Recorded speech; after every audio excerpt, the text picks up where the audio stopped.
Welcome to World Around. Today we're going to talk about logic and facts. Sit back and enjoy. A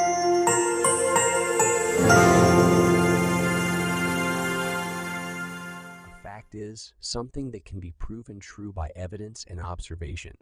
The study of reasoning and argument, evaluating the structure and content of arguments to assess their validity, is known as logic. We utilize logic to achieve a conclusion by relying on evidence to support our arguments. For example, we can assemble data from many sources to support the existence of aliens and build a logical case for their probability.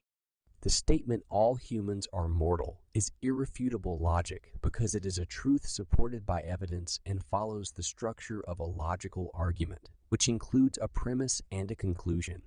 There is no counter-argument to this assertion. In conclusion, fact and logic are inextricably linked and necessary for creating logical arguments. Facts provide the foundation for logical arguments, and logic allows us to assess the validity of these arguments. Thank you for your time. Please make sure to click the subscribe button to get on our train going world around. Also like and comment on the video. Thanks once again.